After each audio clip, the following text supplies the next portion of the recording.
একজন expert architect, interior designer, civil engineer বা execution লিডে যিনি থাকেন, এরকম কয়েকজন মিলে একটা আর্কিটেক্ট টিম আপনার সাইটটাকে ভিজিট করবে আপনি যখন ইন্টেরিয়র ডিজাইন করাতে চাচ্ছেন ঠিক আগ মুহূর্তে। হয়তো আপনার গাঁথনিগুলো এখন পর্যন্ত হয়নি, এই মোমেন্টটাই হবে আপনার জন্য আদর্শ একটা সময় ইন্টেরিয়র ডিজাইনার বা কোনো আর্কিটেক্টকে কল দেওয়ার। কেন ইম্পর্টেন্ট সেই পয়েন্টগুলো বলি।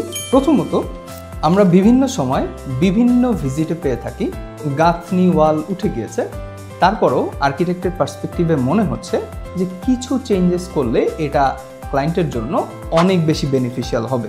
সামটাইমস আমরা পেয়ে থাকি ডোর উইন্ডোয়ের পজিশনিংয়ে একটু প্রবলেম আছে, ডোরটা যেখানে আছে সেখানে না হয়ে অন্য কোথাও যদি হয় তাহলে সেটা অনেক বেশি উপকার হবে। যেহেতু আপনি এখানে অনেক লম্বা একটা সময় থাকতে যাচ্ছেন, সো এইগুলো অনেক বেশি কনসার্নিং একটা পয়েন্ট। জায়গাটায় অনেক ক্ষেত্রেই আমরা পেয়ে থাকি কিছু নেগেটিভ স্পেস। নেগেটিভ স্পেস বলতে এমন কোনো স্পেস যে স্পেসটা আপনি নিজেও বুঝতে পারছেন যে এখানে আসলে কোনো ইউটিলাইজেশন নেই, আপনি জাস্ট এক রুম থেকে আর এক রুমে একটা করিডোরের মতো জায়গা দিয়ে যাচ্ছেন। সো এইটাকে কিভাবে ইউটিলাইজ করা যায়, কিভাবে অপটিমাইজ করা যায়, এই ব্যাপারগুলোর ইনস্ট্যান্ট কিছু সলিউশন আপনি একটা ভিজিটে পেয়ে যাচ্ছেন। সবচেয়ে বেশি ইম্পর্টেন্ট যেটা বলবো ইন্টেরিয়র ডিজাইনের ক্ষেত্রে, সেটা হচ্ছে ইন্টেরিয়র ডিজাইন স্টাইলটা আপনি কোনটা প্রেফার করছেন। সো এটা খুব স্বাভাবিকভাবেই আমাদের যারা অডিয়েন্স আছেন তারা কিন্তু ডিফাইন করতে পারেন না।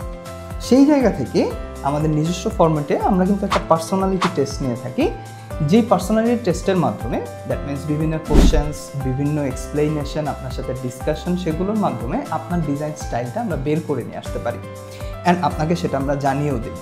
অ্যান্ড এটা জানার পরে আপনি নিজেও এই ডিজাইন স্টাইলটা সম্পর্কে আরও বেশি এক্সপ্লোর করতে পারবেন, আরও বেশি জানতে পারবেন যে আপনার সাথে আসলেই কি এই ডিজাইন স্টাইলটা যাচ্ছে কি না। অ্যান্ড আমরাও যদি ফার্দার আপনার সাথে কন্টিনিউ করি তাহলে কিন্তু সেই ডিজাইন স্টাইলের বেসিসে আমরা ডিজাইনটাকে কন্টিনিউ করতে পারি। সো এই ফুল ব্যাপারটা শুধুমাত্র একটা সাইট ভিজিটে সম্ভব।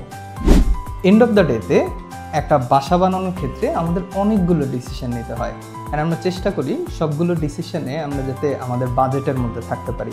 অ্যান্ড সেই বাজেটের মধ্যে থাকার জন্য আমাদের কিন্তু কিছু ভুল ডিসিশন হয়তো অনেক সময় হয়ে যায়। তার মধ্যে একটা হচ্ছে আমরা যদি প্রথমেই সাইট ভিজিটটা আর্কিটেক্ট টিম দিয়ে না করাই। আপনি যদি আগেই ভিজিটটা না করান, আপনি যে কষ্ট করে একটা ফ্লোর প্ল্যান লেআউট করেছে সেটা আপনি গাঁথনিগুলো তুলে ফেললেন, বেশ কিছু প্রবলেমস ক্রিয়েট হলো, সেটা আবার ভাঙতে হচ্ছে, বেশ কিছু প্রবলেমস কিন্তু এখানে ক্রিয়েট হচ্ছে। সেই পার্সপেক্টিভে আমরা বলি যে আপনি আগেই এই কাজগুলো না করে একজন এক্সপার্টিস দিয়ে যদি কাজটা করান, অবশ্যই সেটা আপনার জন্য, আপনার ফিউচারের জন্য, আপনার বাসার জন্য এবং আপনার পরিবারের জন্য সবচেয়ে বেটার একটা ডিসিশন।